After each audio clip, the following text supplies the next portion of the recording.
ओम नमः शिवाय। आइए शिव भक्तों, आज शिव पुराण के दूसरे अध्याय की कथा सुनेंगे। देवराज को शिवलोक की प्राप्ति। चलिए सुनते हैं। जय भोलेनाथ। श्री सौनक जी ने कहा, आप धन्य हैं सूत जी, आप परमात्मा तत्व के ज्ञाता हैं। आपने हम पर कृपा करके हमें यह अद्भुत और दिव्य कथा सुनाई है। भूतल पर इस कथा के समान कल्याण का और कोई साधन नहीं है। आपकी कृपा से यह बात हमने समझ ली है। सूत जी, इस कथा के द्वारा कौन से पापी शुद्ध होते हैं, उन्हें कृपा पूर्वक बताकर इस जगत को कृतार्थ कीजिए।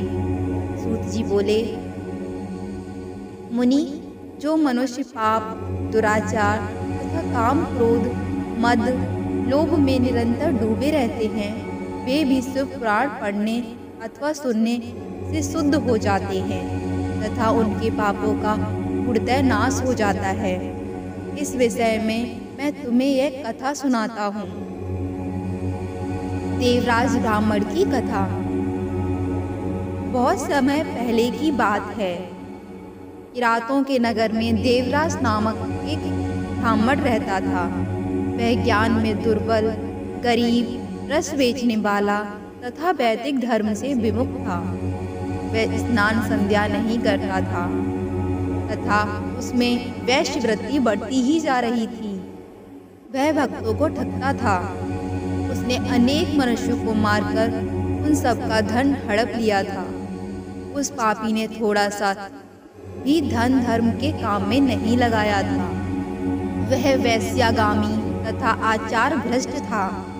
एक दिन वह घूमता हुआ देवयोग से प्रतिष्ठानपुर झुशी प्रयाग जा पहुंचा।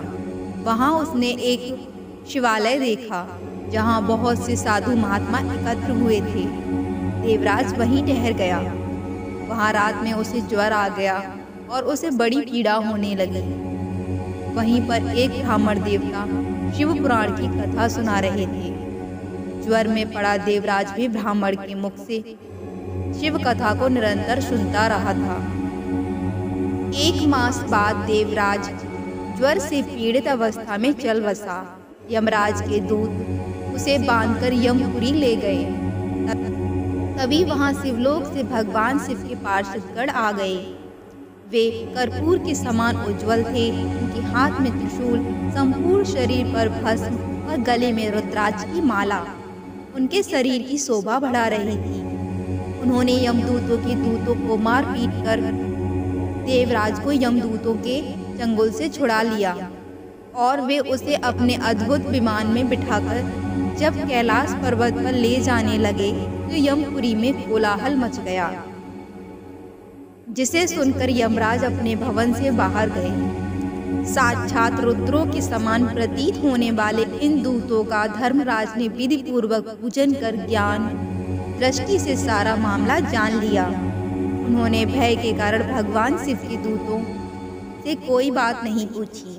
तत्पश्चात शिवदूत देवराज को लेकर कैलाश चले गए, जहां पहुंचकर उन्होंने ब्राह्मण को करुणा अवतार भगवान शिव के हाथों में सौंप दिया। सौनक जी ने कहा, महाभाग सूत जी, आप सर्वज्ञ हैं। आपके कृपा प्रसाद से मैं कृतार्थ हुआ। इस इतिहास को सुनकर मेरा मन आनंदित हो गया है। अतः भगवान शिव में प्रेम बढ़ाने वाली दूसरी कथा भी कहिए। हर हर महादेव।